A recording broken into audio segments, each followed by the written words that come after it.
This is the last time I'm gonna try and do this. So my name's Audrey. I am a self-admitted social media addict,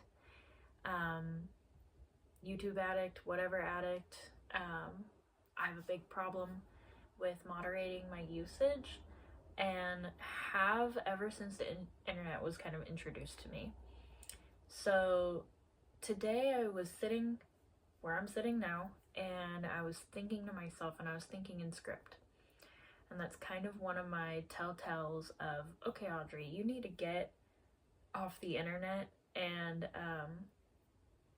be a person again. Start thinking some new thoughts, start thinking independently. And I was thinking in script so much so about this video in particular that I did write a script. And you know, I don't want my thoughts to be videos that I saw earlier or facts that I learned from TikTok or X, Y, and Z.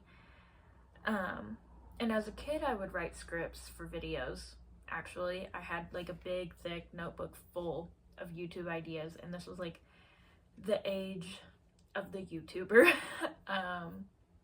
And that's what I wanted to do as well. But I think the difference is that though I was being influenced, I was also still maintaining original thought. I was still a kid. I was still living out in the world. And, you know, I'd wake up or I'd be laying in bed, you know, thinking like, oh, I gotta write this down. This would make a good video. Did any of those come to life? No. I also didn't have Wi-Fi growing up, so that's another thing.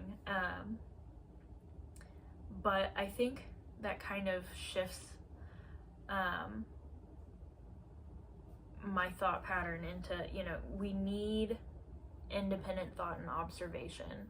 And I think something that social media has done to me is that it's kind of dampened my ability to have independent thought. And something I describe it to is very circular. You know, I can tell when I've been on my phone for too long because I'll start thinking in this like hamster wheel dynamic, and my thoughts become very repetitive, very mundane, and it's quite frustrating. You know, you want to think, and unfortunately sometimes you're just stuck. And something that has been helpful for me has been taking a step back and implementing real life solutions into my life. And especially when my actions are kind of in a repetitive nature, it feels even worse for my mind to be in a repetitive nature. And some things I've done is implement tools of my ancestors, and I kind of want to show you some of these, but I also want to show you that I have used all of these things and I've still failed. So one of the first things that I've done is, you know, I've switched to a flip phone.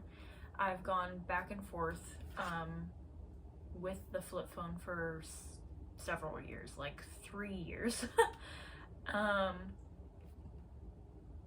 And you know, the inconveniences really always bring me back. And so I've tried to implement other things to kind of substitute those inconveniences. So I have a BlackBerry, which ideally this would be my phone. If I could get this to work and jailbreak it, which I've kind of tried, but I was a little scared. And also the keyboard sticks. So I got this off of Facebook Marketplace. It's a little broken. So ideally, if the keyboard worked, this function, it does have maps, it has Google, it has email, it has Facebook, it has all of the things, but in a much more user-friendly way than the flip phone does. So I preferably would want this, but with limitations, because it's a touch screen and a keypad, but it's a little bit more of a clunky interface. I do remember being addicted to the internet when my phone was quite clunky, so I do need limitations. Something else I've done is, well, we'll visit that in a second. I have gotten a TomTom GPS. I love TomTom, but for long road trips. So the TomTom that I have is just a pretty standard small little guy. I don't need to pay a subscription fee for this. I just plug it in and it knows where I am. I don't need to set it up. I just go. You know, I just type in the address, and the address is surprisingly, you know, it's connected to a satellite, so it knows where you're at and it knows where you're going, and it can be updated, but just from satellite. There's no service fee required. Now I am in demo mode, which will, like, the screen will go to TomTom's advertisements every now and then, but you just tap the screen and it comes back. That's really great for long road trips. I don't necessarily like it when I'm trying to navigate in the city, just because typing in the address is a pain in the ass. And I don't like to do that for back and forth. But what I do like to do, give me 1 second. And what I would like to do, I would like to start using real actual maps more. So this is a map of downtown Austin. And so what I would like to use is, you know, if I'm ever out and I'm downtown, I would like to learn where I am. And honestly, that's quite a useful survival skill too, is like knowing your city, knowing where you're at. I know some basic things. I know how to commute to and from work. I know how to get here. I know how to get here. I know how to get, like, all over the place, you know, but I would like to know it better. And also, whatever that does for neuroplasticity is amazing, because you're actually working and on remembering something, and my memory is ass, so I would like to boost that. Another thing is, you know, I love taking pictures, but also something that I've noticed is, and it has been proven, if you have a memory and you're experiencing that memory, and then immediately afterwards you go through your camera roll, you are then replacing your memory with the memory of the photo that you took. So giving yourself time between, you know, the memory, forming it in its entirety, being able to think back and recall, and then having the photo trigger the memory that's been formed, it's a little more of a pleasant experience. So, like, I have memories on this that I do not know what's on here yet, like, fully. But once I get it developed, then it'll trigger, oh yeah, blah blah blah blah blah. So, and something else I've done is I have this I have Dale Earnhardt and Dale Earnhardt Jr. They came in a pack on eBay. I have a landline phone, and a way that I'm able to use a landline is called a cell to jack. These are $60 online. I think you can actually get them for $30 now. But you plug this into the wall, it transmits it's like a Bluetooth transmitter picker-upper thing. You connect your smartphone's Bluetooth to the device, and you plug in your cell phone jack, or not your cell phone, your landline jack to the device. So essentially what it does is it creates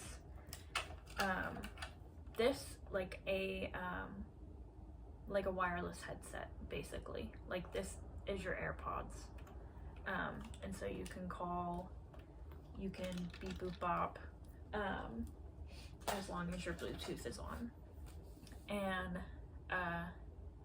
I like that because if I want to have a quiet evening where I stick my phone in a drawer and then, you know, want to still feel like people can get a hold of me, or, you know, charge my phone 2 rooms away and then have this in my room,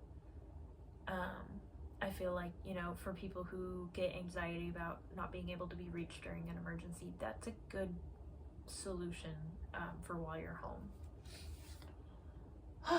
But yeah, those are all wonderful things that have helped me, but I circle back. I'm not healed. I still struggle immensely. And oh yeah, kitchen timer. But I still struggle immensely. And I think the thing with me is I teeter between full send and, you know, going full Luddite, off the map, send me to a hut in the middle of the mountains and I will live like John Muir. And then the other side, which is like total avoidance of my desires and just scrolling for hours on end, waking up with my phone in my hand, you know. So I'm in between those two places, and I'm quite over here. But I would like to find moderation, find a solution. There is a cell phone company that's making BlackBerry again. I'm waiting for them to come out with like a QWERTY slider phone. That would be my number one. I want, you know, a QWERTY phone again. But really, honestly, you're not alone. I'm not alone. I think we're navigating with a lot of things that we really haven't had to before as a society. For me, I do experience the dread of every day going out in the world, seeing a QR menu, wanting to scream, and you know, just kind of hating our technology dependence because it's kind of permeated itself into every single grain of society. And it really, really makes me dread my life. So there's some internal things I need to do to kind of satiate that desire to escape, and to also kind of, you know, backtrack. Be like, you know what, Audrey, it's okay, this is the world we're living in. Essentially, I need to come to terms, but also pave my way and live life on my terms as well.